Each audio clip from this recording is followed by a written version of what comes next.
Hi friends, எல்லோருக்கும் வணக்கம். எல்லோரும் எப்படி இருக்கீங்க? நல்லா இருக்கீங்களா? இன்றைக்கி அந்த கதையோட அடுத்த பகுதி தான் பார்க்க போகிறோம். அதுக்கு முன்னாடி நீங்கள் செய்ய வேண்டிய விஷயம் என்ன அப்படின்னு கேட்டிங்கன்னா, மறக்காமல் நம்ம இந்த சேனலை சப்ஸ்கிரைப் பண்ணிக்கோங்க. கீழே இருக்க பெல் பட்டனையும் கிளிக் பண்ணுங்கள். அப்போ தான் நான் போடுற வீடியோஸ் எல்லாமே உடனுக்குடனே நோட்டிஃபிகேஷன்ஸ் வரும். ஸோ மறக்காமல் சேனலை சப்ஸ்கிரைப் பண்ணிவிட்டு வீடியோ பாருங்கள் ஃப்ரெண்ட்ஸ். வாங்க நம்ம கதைக்குள்ளே போகலாம்.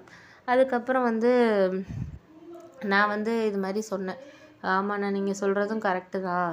ஏன் அப்படின்னா, எனக்கு நான் இப்போதைக்கு என்கிட்ட கையில் இருக்கிறதும், ஏன்னா அவங்கள்ட்ட நம்ம எல்லா அமௌண்ட்டையும் சொல்லக்கூடாதுங்கிறத, என்கிட்டயும் ஒரு 8,00,000 9,00,000 தானே இருக்கும். நான் வேறு அரேஞ்ச் பண்ணி உங்களுக்கு நான் முதல்ல இனிஷியல் அமௌண்ட்டாக ஒரு 8,00,000 தரேண்ணா, அதை வச்சு நீங்கள் ஸ்டார்ட் பண்ணுங்கள். ஒரு 2 மாதத்துக்கு அப்புறம் நான் மீதி ஒரு இருக்கிற அமௌண்ட்டை நான் தந்துடுறேன் அப்படின்னு சொல்லிட்டு சொன்னேன். உடனே சொன்னதுக்கப்புறம் சரி ஓகே அப்படின்னு சொல்லிட்டு அவரும் சரி 2,00,000 தானேப்பா, நான் அதை அட்ஜஸ்ட் பண்ணிக்கிறேன், 8,00,000 எப்போ தரீங்கன்னு கேட்டார். நான் எல்லாமே டாக்குமெண்ட்லாம் நீங்கள் சைன் பண்ணி எல்லாமே ரெடி பண்ணி கொடுத்துருங்க, நான் சைன் போடுற அன்றைக்கி பணத்தை நான் உங்களுக்கு கொடுத்துட்றேண்ணே அப்படின்ட்டு.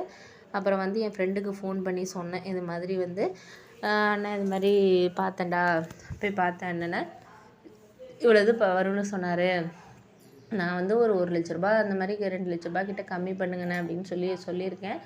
அவரும் முடிஞ்ச அளவுக்கு நான் ஏதாச்சும் பேசி பார்க்குறேன் அப்படிங்கிற மாதிரி தான் சொல்லியிருக்காரு. ஏன்னா ஆளுங்க எப்படி சம்பளம் எதிர்பார்க்குறாங்கன்னு நமக்கு தெரியலை. ஏன்னா ஒவ்வொரு நாளைக்கு ஒவ்வொரு சம்பளம் ஏறுது இறங்குது. முக்கால்வாசி அவங்களுக்கு சாப்பாடு இதெல்லாம் ஒரு சில பேர் வர்றவங்கள பொறுத்து இருக்குது அப்படிங்கிற மாதிரி அவர் சொன்னார். சரின்னு சொல்லிவிட்டு நானும் ஓகே பார்த்துக்கலாம் அப்படின்னு சொல்லிட்டு நான் இருந்தேன். அதுக்கப்புறம் சரின்ட்டு நான் அதுக்கப்புறம் முடிவு பண்ணேன்னா, அதுக்கப்புறம் ஃப்ரெண்டுக்கிட்ட பேசிட்டு வீட்டில் போயிட்டு அம்மாக்கிட்ட இந்த விஷயத்த சொன்னேன். அம்மாவுக்கு சந்தோஷம்தான். ஏன் அப்படின்னா, இவன் மூத்தவன் இந்த மாதிரி பிஸ்னஸ் பண்ணுறேன்னு சொல்லி இதாக இருக்கிறான், நீயும் கம்மி சம்பளத்துக்கு தான் வேலை பார்க்குறேன்னு நானும் இத்தனை நாளாக ரொம்பவே கவலையில் தான் இருந்தேன். ஆனால் நீ சீட்டு எடுக்கிறது பண்ணுறதுலாம் எனக்கு தெரியும். ஏன்னா அந்த தெருவில் உள்ள ஒருத்தர் என்கிட்ட சொன்னார், உங்கள் பையன் தான் சீட்டு எடுத்திருக்காரு, 4 சீட்டு எடுத்திருக்காரு, 3 சீட்டு எடுத்திருக்காரு. நான் உன்கிட்ட கேட்கலப்பா, ஆனால் நீ ஏதாச்சும் ஒரு திறமையாக ஏதாச்சும் ஒரு விஷயம் பண்ணுவேங்கிறது தான் எனக்கு தெரியும் அப்படின்னோடனே அம்மாவுக்கு ரொம்ப சந்தோஷம். ஏன் அப்படின்னா, நம்ம வீட்டுக்காரர் கட்டின வீட்டோடு இல்லாமல் பையனால் முடிஞ்சது ஏதோ ஒரு மேலே 2 வீடு கட்டுறான்ல அப்படின்னு சொல்லிட்டு ரொம்ப சந்தோஷமாக அம்மா இது பண்ணாங்க. அதுக்கப்புறம் அண்ணியுமே சந்தோஷப்பட்டாங்க. இந்த மனுஷன் தான் இப்படி காசு இது பண்ணிகிட்டு இருக்காருப்பா, நீனாச்சும் திறமையாக ஓரளவு இதாக இருக்கணும்ப்பா அப்படின்னோடனே சரி ஓகே அப்படின்னு சொல்லிட்டு அதுக்கப்புறம் ஓகே அப்படின்னு சொல்லிட்டு பார்த்து இது பண்ணிக்கிட்டு இருக்கோன்னா, உடனே அதுக்கப்புறம் அண்ணி எல்லாருக்கும் ஸ்வீட் செஞ்சு கொடுக்கணும் அப்படின்னு சொல்லிட்டு ஸ்வீட் செஞ்சுக்கிட்டு இருந்தாங்க. அப்போ எங்கள் அண்ணன் வந்தார். என்ன எல்லோரும் ரொம்ப சந்தோஷமாக இருக்கீங்க கேட்டோன்னே, இது மாதிரி தம்பி வீடு கட்ட போகிறாராம் மேலே அப்படின்னோடனே எங்கள் அண்ணனுக்கு கொஞ்சம் அதிர்ச்சி தாங்க முடியல. என்னடா இது, 20,000 தான் சம்பாதிக்கிறான், என்ன வீடு கட்டுறான் அது இதுன்னு சொல்கிறாங்களே, உண்மைதானா பொய் சொல்கிறீங்களா அப்படின்னு எங்கள் அண்ணன் நக்கலாக சிரிச்சுட்டு அது பாட்டுக்கு போயிட்டு. அப்புறம் எங்கள் அண்ணி சொன்னாங்க, அவர் கிடக்கிறாரு பாடுப்பா, அவர் எல்லாரையும் பார்த்தாலும் அவருக்கு அலட்சியமாக தான் இருக்கும், அவர் நினைக்கிறாரு இவங்களால் இது என்ன முடியும் அப்படிங்கிற மாதிரி நினைக்கிறாரு. நம்ம முயற்சி பண்ணி சிறுக சிறுக நம்ம முயற்சி பண்ணோன்னா கண்டிப்பாக முடியாத விஷயம்னு எதுவுமே கிடையாதுப்பா அப்படின்னு சொல்லிட்டு சொன்னோன்னே சரி ஓகே அப்படின்னு சொல்லிட்டு அதுக்கப்புறம் நான் ஒரு முடிவு பண்ணேன். சரி அதுக்கப்புறம் ஒரு 2-3 நாள்லேயும் அம்மாவை அழைச்சிட்டு போய் அண்ணி எல்லாரையும் அழைச்சிட்டு போய் அந்த பத்திரம் இது பண்ணுறதுக்கு நான் போயிட்டு கூப்பிட்டேன். அண்ணன் எங்கேயோ வெளியூர் போயிட்டார். சரின்னு சொல்லிட்டு அண்ணி அதுக்கப்புறம் அம்மா அக்கா எல்லாரையுமே வர சொல்லியிருந்தேன். அக்காவும் வந்துருந்துச்சு. அக்காவுக்கும் நான் முன்னேறணும் அப்படிங்கிற ஒரு ஆசை இருக்கும். ஆனால் எங்கள் அண்ணனையும் விட்டு கொடுக்க முடியாது, என்னையும் பேச முடியாது அப்படின்னுங்கிறதுனால அதால் எதுவுமே சொல்ல முடியாத மாதிரி ஒரு சூழ்நிலையில் தான் இருந்துச்சு. அப்புறம் அண்ணி எல்லாருமே அக்கா எல்லாருமே வந்தாங்க. வந்துட்டு போய் அப்புறம் இன்ஜினியர்கிட்ட அன்றைக்கி நல்ல நாள் பார்த்து எல்லாமே வீடெல்லாம் பார்த்துட்டு எல்லாம் அளந்துக்கிட்டு போயிட்டு பணம் 8,00,000 கையில் கொடுத்தேன். கொடுத்ததுக்கப்புறம் என்கிட்ட ஒரு 4,00,000 இருந்துச்சு. அதுக்கப்புறம் மட்டும் அதை மட்டும் கொடுத்துருவோம் வேலை ஆகணுன்னு அப்படின்னு சொல்லிட்டு நான் ஒரு முடிவில் இருந்தேன். என் ஃப்ரெண்டும் சொன்னான், நான் பேசி பார்க்குறேன், நீ ஒன்றும் கவலைப்படாதடா, அண்ணன் ஏதாச்சும் பேசி பார்ப்போம், பேசி பார்த்தோன்னே நம்ம அதுக்கப்புறம் என்னென்னு பார்ப்போம் அப்படின்னு சொல்லிட்டு சொன்னோன்னே ஓகே ஓகே அப்படின்னு சொல்லிட்டு இருந்தார். அதுக்கப்புறம் என்னாச்சுன்னு பார்த்தீங்கன்னா, நான் பணம் கொடுத்ததுக்கப்புறம் அவருக்கும் சந்தோஷமாக இருந்துச்சு. சரி இதுக்கப்புறம் எந்த மாதிரி விஷயம் இருந்தாலும் நம்ம ஒரு நல்ல முன்னேற்றத்துக்கு வரணும் அப்படிங்கிறனால ஒரு பணம் கொடுத்து மறுநாளே வேலையை ஒரு 2-3 நாள்லேயே ஆரம்பிச்சிட்டாரு. கல் மண் எல்லாமே இறங்கி ஒரு வேலையெல்லாம் ஸ்டார்ட் ஆனதுக்கப்புறம் எங்கள் அண்ணனுக்கு முகமே சரியில்லை. அவர் என்னமோ விளையாட்டாக நான் வீடு கட்ட போகிறேன்னு சொல்லிட்டு சொன்னது அவர் விளையாட்டாக நினச்சிக்கிட்டு எங்கள் அண்ணிக்கிட்ட பேசினார். ஆனால் வீடெல்லாம் கட்டணும் இது பண்ணோன்னா அவரே என்கிட்ட பேசுகிறதுக்கு ஒரு மாதிரி வெட்கப்பட்டுக்கிட்டு, என்னடா இது நம்ம தம்பி இப்படி பேசிட்டோமேன்ட்டு அவர் ஒரு மாதிரி இதாக வந்து ஃபீல் பண்ண ஆரம்பிச்சிட்டாருங்கிறது எனக்கு தெரியும். அதுக்கப்புறம் ஒரு 3, 4 மாதத்துலேயே வீடெல்லாம் ரெடி ஆகிட்டு, அப்புறம் முன்னாடி 15 லட்ச ரூபா கேட்டவர் 13 லட்ச ரூபா கொடுங்கப்பா அப்படின்னாரு.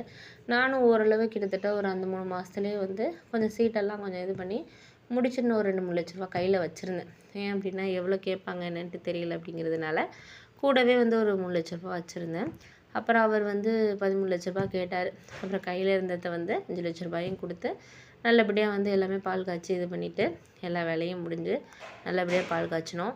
அதுக்கப்புறம் வந்து அண்ணன் வந்து நான் போய் பால் காய்ச்சறதுக்கு வந்து கூப்பிட்டேன்.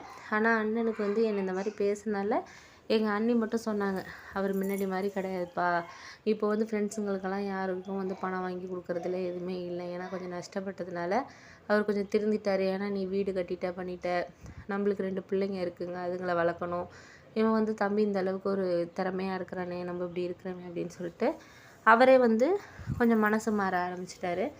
அதுக்கப்புறம் அண்ணன்கிட்ட போய் பால் காய்ச்சறதுக்கு வந்து நான் கூப்பிட்டேன். இது மாதிரி நான் நாளைக்கு பால் காய்ச்சறது அப்படின்னு சொல்லிட்டு கூப்பிட்டேன். கூப்பிட்டோன்னே வந்து அண்ணன் வந்து என்கிட்ட சரி வரேன் அப்படின்னு சொன்னார். எனக்கு வந்து ஒரு மாதிரி மனசு கஷ்டமாக தான் இருந்துச்சு. என்ன தான் இருந்தாலும் அவர் நம்மளோட மூத்தவர் இருந்தாலும் நம்ம வந்து இந்த மாதிரி வீடு கட்டியிருக்கோம் பண்ணியிருக்கோங்கிறப்போ அவரால் ஒன்றும் செய்ய முடியலன்னு ஒரு இது இருக்க தான் செய்யும் அப்படின்ட்டு, நீ ஒன்றும் கவலைப்படாதண்ணே, எல்லாம் சரியாயிடும் அப்படின்னு சொல்லிட்டு இந்த வார்த்தையை மட்டும் சொல்லிட்டு வந்தேன்.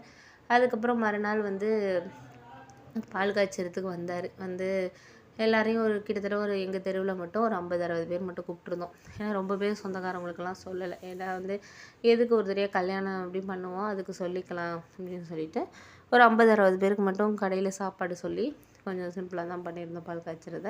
அப்புறம் அண்ணி வீட்டில் அவங்க வீட்டில எல்லாம் கொஞ்சம் கொஞ்சம் அக்கா வீடு எல்லாமே அவங்க மாமியார் வீடு எல்லாருக்குமே வந்து சொல்லி பால் காய்ச்சறதுக்கு ஏற்பாடு பண்ணோம். அப்போ அந்த சமயத்தில் அண்ணனும் வந்தார். வந்து எல்லாமே இது பண்ணார். அப்போ வந்து எங்கள் மாமா கேட்டார் எங்கள் அண்ணனை, இது மாதிரி அவன் வந்து உன் தம்பி தான் 20,000 சம்பாரித்து இன்றைக்கி மேலே வீடு கட்டிட்டான் 4 வருஷத்தில், நீ வந்து இவ்வளோ லட்சத்தையும் வந்து விற்கிற பண்ணுற செய்கிற, கடை வச்சுருக்க, என்ன தான் நீ பண்ணுற சொல்லு, பிள்ளைங்க கூட ஃபீஸ் கட்டுறது கூட அவன் வந்து கடன் வாங்கி 50,000 கட்டியிருக்கான், ஏன்டா அப்படி இருக்கிற அப்படின்னு சொல்லிட்டு எங்கள் மாமா எல்லாருமே பேசினாங்க. அண்ணனுக்கு அப்போ தான் புரிய ஆரம்பிச்சிச்சு. நான் எப்போதுமே அண்ணன்கிட்ட இந்த மாதிரி அட்வைஸ் பண்ணுவோம், ஃப்ரெண்ட்ஸ் எல்லாம் நம்பாத அப்படின்னு சொல்லிட்டு. அப்புறம் அன்றைக்கி நைட்டே வந்து அண்ணன் வந்து என்கிட்ட பேசினார். நான் அப்போ தான் உட்காந்துருந்தேன். உங்ககிட்ட பேசணும் சிவா அப்படின்னோடனே, என்னென்ன என்ன விஷயம்ண்ணே, ஏதாச்சும் பணம் தேவையா அப்படின்னோடனே, இல்லைடா நான் அப்போனா உன்கிட்ட பேசினாலே பணத்துக்கு தான் பேசுகிறேன் நீ நினச்சிக்கிட்டியா அப்படின்னு கேட்டார் என்ன. இல்லைண்ணே அதெல்லாம் நான் வந்து நினைக்கல, இருந்தாலும் எனக்கு மனசு வந்து நீங்கள் காலையிலேருந்து உங்கள் முகமே சரியில்லை அப்படின்னோடனே, அதெல்லாம் ஒன்றும் இல்லைடா, எல்லாம் கடன் பிரச்சனைலாம் ஒன்றும் இல்லை, எல்லாமே ஓரளவு சால்வ் பண்ணிட்டேன், இனிமேல் கடையை எப்படி நான் கொண்டுட்டு போகிறேன், என்ன பண்ணுறதுங்கிறதே எனக்கு ஒன்றுமே புரியலடா, இத்தனை நாளாக வந்து பணம் இருந்தது, ஃப்ரெண்ட்ஸுங்கெல்லாம் வந்து சப்போர்ட்டாக இருக்கிறானுங்கன்னு சொல்லிட்டு அங்கே வாங்கி இங்கே வாங்கி எல்லாத்தையும் ஓரளவு பணத்தை நிறைய நஷ்டம் பண்ணிவிட்டு, இப்போ ஓரளவு வந்து அந்த பணத்தை வந்து நான் இது பண்ணிட்டேன். இருந்தாலும் வந்து இப்போதைக்கு என்னால் வந்து அந்த தொழிலை திருப்பியும் எப்படி நான் அடுத்த இடத்துக்கு கொண்டு போகிறேன், என்ன பண்ண போகிறேன், பிள்ளைங்கள படிக்க வைக்கணும், இன்னும் ஒரு 4, 5 மாதத்தில் திருப்பி ஃபீஸ் கட்டணும் பிள்ளைங்களுக்கெல்லாம், அம்மாவுக்கும் வந்து ஹாஸ்பிட்டல் செலவு அதெல்லாம் இருக்குது, நிறைய விஷயங்கள் இருக்குது, என்ன பண்ண போகிறேனே எனக்கு ஒரு குழப்பமாக இருக்குடா அப்படின்னோடனே, இப்போ ஒன்றும் நீ கவலைப்படாதண்ணே, எனக்கு தெரிஞ்ச ஃப்ரெண்டு வந்து உன் ஃப்ரூட் ஷாப்ஸ் தானே நீ வச்சுருக்கிற, அதுக்கு வந்து ஜூஸ் அவன் வந்து மேக் பண்ணி கொடுப்பான், ஆனால் டெய்லி சம்பளம் மட்டும் நல்லா ஜூஸ் எல்லா ஜூஸுமே வந்து ஃப்ரூட்டில் வந்து இது பண்ணுவான், நீ இருக்கிற இடத்துக்கு எதுக்கு தான் பஸ் ஸ்டாண்டு போகிற வழி தானே, அதனால் கடையில் கண்டிப்பாக வந்து பணம் வாங்க போகிறவங்க ஜூஸ் குடிப்பாங்க, உனக்கு அது போடுறது சரியாக வராது, எனக்கு தெரிஞ்ச ஃப்ரெண்டோட தம்பி வந்து ஜூஸ் அந்த இதெல்லாம் வந்து படிச்சிருக்கான், அவன் வந்து டிப்ளமோ ஏதோ படிச்சிருக்கான், அந்த மாதிரி ஃபுட் நியூட்ரிஷன் இது படிச்சிருக்கான், அவன் ஜூஸ் இதெல்லாம் வந்து மேக் பண்ணி கொடுத்துட்ருக்கான், இப்போ வந்து அவன்கிட்ட நீ வந்து கற்றுக்கலாம் கூட, அவன் வந்து கொஞ்ச நாள் வேலை பார்ப்போம், ஒரு நாளைக்கு அவனுக்கு 600 ரூபா சம்பளம், காலையிலேருந்து ஒரு 3 மணி வரைக்கும் தான், 10 மணிலேருந்து 3 மணி வரைக்கும் தானே வருவாங்க, அதுக்கப்புறம் நீயாவே அவன்கிட்டேருந்து ப்ரிப்பேர் பண்ணுறதுக்கு கற்றுக்கண்ணே, அவன் எப்படி போடுறான், என்னென்ன இன்க்ரீடியன்ஸ் எல்லாம் வந்து ஃப்ரூட்ஸில் ஆட் பண்ணுறேன், எவ்வளோ சுகர் அளவு போடுறான், என்ன ஏது நீ கற்றுக்கோ, கற்றுக்கிட்டு நீ இது பண்ணிட்டேன்னா அதை கற்றுக்கிட்டேன்னா அதுக்கப்புறம் நம்ம அவனை வேலை வேணான்ட்டுலாம் கொஞ்ச நாளைக்கு ஒரு 3 மாதத்துக்கு இடையில கூட நான் வந்து நைட்லாம் தான் நான் சாயந்தரம் வந்துடுவேன்ல, நான் வந்து கடையில் நிற்கிறேன், நானும் கொஞ்சம் கற்றுக்குறேன் பண்ணுறேன்னே, உனக்கு இப்போ ஹெல்ப்பாக இருக்கிறேன், நீ ஒன்றும் கவலைப்படாத அப்படின்னு சொல்லிட்டு எங்கள் அண்ணன்ட்ட சொன்னேன். அண்ணன் சொன்னிச்சு, இப்போ தானே எனக்கு கொஞ்சம் சந்தோஷமாக இருக்குது, என்ன அடுத்தது நம்ம என்ன பண்ண போகிறோம் அப்படிங்கிற ஒரு இதில் தானே நான் இருந்தேன், இப்போ ஓரளவு மனசு நிம்மதியாக இருக்குடா அப்படின்னு சொல்லிட்டு சொன்னோன்னே, சரி சரிண்ணே நான் நாளைக்கு அவன் நம்பர் வாங்கி தரேன். நீ அவன்கிட்ட பேசு. நம்ம நேர்லயே போய் பார்த்துட்டு வருவோம். இங்கே பக்கத்து ஏரியா தான். நம்ம போய் பார்த்துட்டு வந்து என்ன ஏதுன்ட்டு பார்ப்போண்ணே. இன்னொன்று அதை நினச்சி மனசை போட்டு எதுவும் குழப்பிக்காதண்ணே அப்படின்னோடனே, சரி பார்ப்போம் அப்படின்னு சொல்லிட்டு நானும் வந்து ஓகே ஓகே அப்படின்னு சொல்லிட்டு இது பண்ணியாச்சு. அதுக்கப்புறம் கொஞ்சம் நாள் கழிச்சு வந்து அண்ணன் வந்து ஒரு வாரம் கழிச்சு அந்த பையனை வந்து கடையில் வந்து வேலைக்கு சேர்த்துட்டேன் அப்படின்னு சொன்னுச்சு.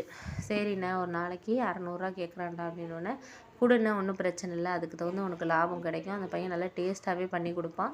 நீ ஒன்றும் கவலைப்படாதண்ணே அப்படின்னோடனே, சரி ஓகே அப்படின்னு சொல்லிட்டு நான் இருந்தேன்னா, அதுக்கப்புறம் என்ன ஆச்சுன்னா ஒரு வாரம் 10 நாள் இப்படி போணுச்சு. நானும் வந்து வேலை முடிச்சுட்டு ஒரு 5 மணிக்கெல்லாம் எனக்கு வேலை முடிஞ்சிடும். 6 மணி போல் ஈவினிங் நான் அண்ணன் கடையில் கொஞ்சம் நிற்கிறது, பழ வியாபாரம் அதெல்லாம் கொஞ்சம் நான் பார்த்துக்கிட்டேன். ஏன்னா வந்து அவங்க வந்து அண்ணன் வந்து இப்போ கொஞ்சம் மனசு கஷ்டத்தில் இருக்கணும், நம்ம தான் ஆறுதலாக இருக்கணும் அப்படின்ட்டு.